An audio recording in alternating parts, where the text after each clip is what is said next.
Suzi here, and today we're playing a Watcher of Realms. For today's video, we're going to do a little bit of a should you summon discussion. There's quite a lot of banners and potentially huge one for many accounts.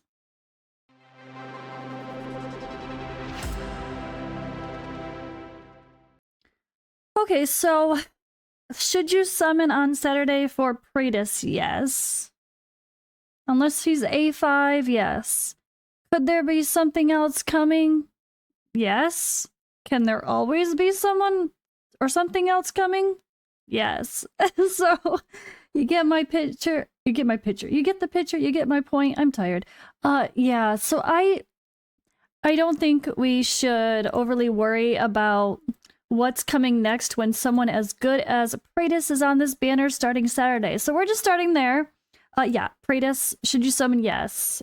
If you don't have him, absolutely. I don't even care if you have 2 soul stone or 2 summoning stones, just pull them. Or if you have a 200, pull them.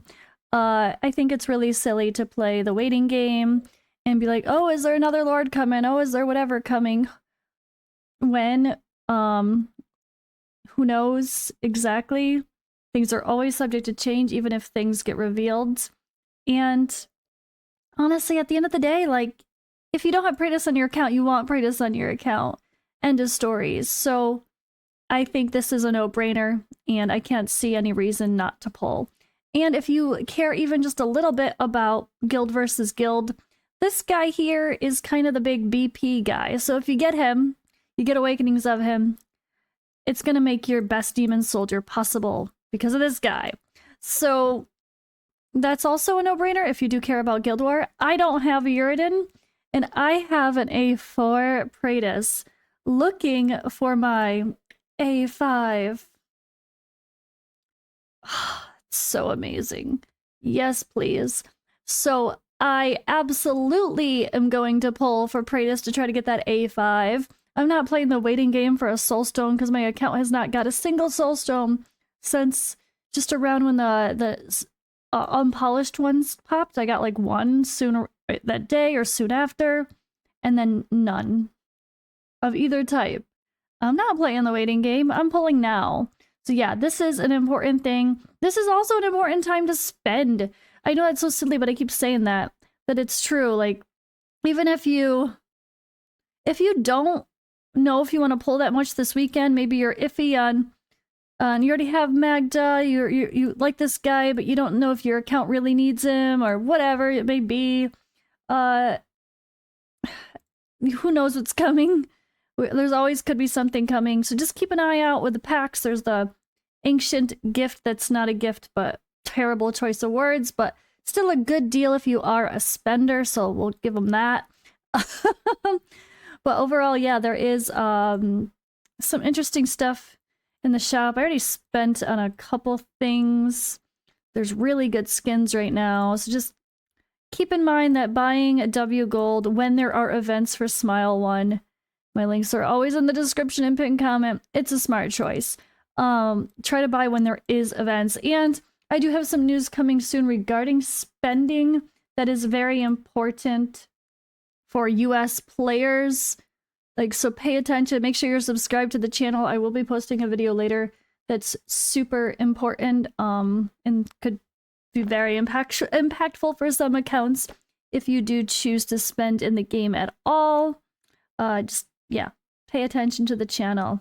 And I think we need to talk about the other banners now. So should you summon on Saturday or anything for the Ancients? Yes. Unless you have Awaken 5, yes. I think who cares what's coming? Who cares? We don't know what's coming. We don't know the details, and I don't really like playing the FOMO game all the time. And it's Praetus. Should you summon for this banner? I think so, personally. Fenris is a very interesting hero. If you watch some conversations around the Discord, people say Maul can technically be better than Fenris, but can he? Like, I guess it depends on how you use him, like with Guild War. But Fenris is definitely like a little bit of a legendary version of Maul, which you can't go wrong. Maul is amazing.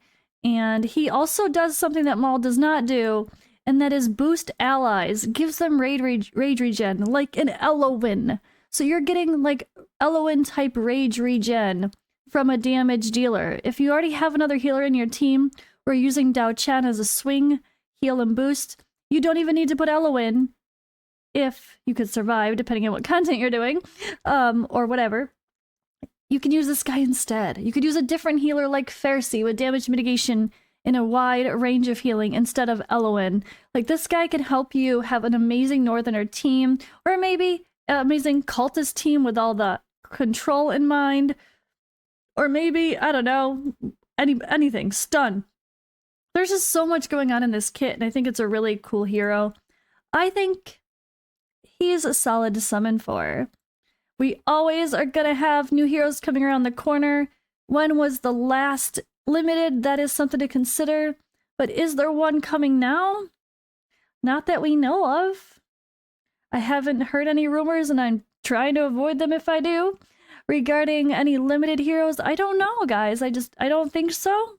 But could there be? Sure. But that's about the only thing I would say is, if you don't want to summon because you want to always be prepared for a limited, save your diamonds for limited, or always save like 100 soul stones on hand. Just always have 100 and pull everything beyond 100 when there's cool heroes that you like, if that's how you'd want to play. Because usually, within a week or two of knowing about an event, you can get enough to get 180 and guarantee that hero, because you really only need like, what, 150? And then you sell all the rares, get more diamonds, do more pulls. So I think it's safe to summon, personally. There are, of course, going to be new heroes coming. Could they be better? Maybe. Or is Fenris going to be super freaking fun and amazing as well? Maybe.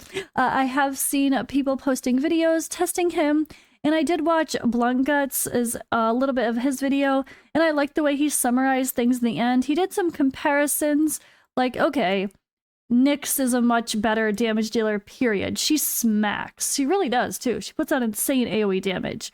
But he brings some other stuff, too, that's not always part of the consideration, like when enemies are shielded, they get rage regen. That's really cool. And so depending on the team that he's with and who else you're using in the team, it could be a really strong combination. So I think he's fun. I think he seems amazing for a lot of content. If you got this hero on your account and you're a newer player and you're not sure what you should do, I think you would love this hero. He's got amazing range. Look at this range. It's so good. Amazing range. He can stun. He can do AoE damage. He can do AoE with his basic attack. He can slow. He has this extra, it's just extra damage. And then, yeah, rage boosting. That's something that can be an amazing part of a lot of teams. And all you really need is like a vortex to get some shields going on. So it's not like you need a perfect Northerner team with all the lords either. That kind of sums it up, I think, guys. Though, should you summon? Yes, he's great. And if you don't have Magda, here I am forgetting about Magda. I can't forget about Magda. She's amazing. She smacks. She has a cool range. She boosts allies as well. So both of them boost allies. She gives a penetration increase and damage increase. And then he gives rage regen boosting. So this is a fun banner of boosters.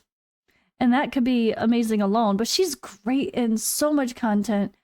She's huge for the faction trials. She's huge for the Immortal Codex as well. And absolutely in the gear dungeons. So love her, love her, love her. I'm using her a lot these days. And it wouldn't hurt if you're a newer player to max out your Oleg.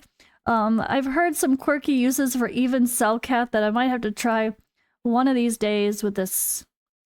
I don't know. We'll see. I'll debate about it. But I have seen a YouTuber, or a YouTube commenter really be obsessed with this character. I don't know if they're just trolling, but it sounds like they're serious, that he's misunderstood. And maybe people should be giving him a shot in a quirky way. So maybe I'll try that in the future. Gluttony is probably not anyone's top tier choice for some content. However, they did buff him a little bit a while back. His damage scales off of HP. He's pretty solid if you need a swing like tank and fighter capabilities to do some damage and survive well, especially if you are working with nightmare heroes like with Wrath. He's all right. He could definitely be used, and he's actually very good for the Immortal Codex as well. I remember using Gluttony in a quirky team to get some of my first high scores. And I don't even remember what boss it was. The first one, Conqueror or something like that. It was so interesting. But yeah, interesting hero as well. But it's really all about this new guy, right? And I think he is a solid choice to summon for. I haven't seen too much hate except for the debate if him or Maul are actually better for Guild War. And yeah, definitely important to consider this amazing part of his kit and how much that can really help your team. And I do have a video with Corey going over this guy in full, with us reacting to him and kind of talking through some fun stuff. So definitely check that out if you haven't already. But that's all for today's video. Should you summon? I think so. Unless you decide to save a little bit for the other future banners. But don't play Wait Shadow Legends. I mean, you know what I mean. And maybe save your divines for a 2x instead, or for something in the future. But it's a cool hero, and both heroes are very good. You won't regret having a Magda on your roster either. So yeah, go ahead. I think you summon. And that's all for today's video. For real, no.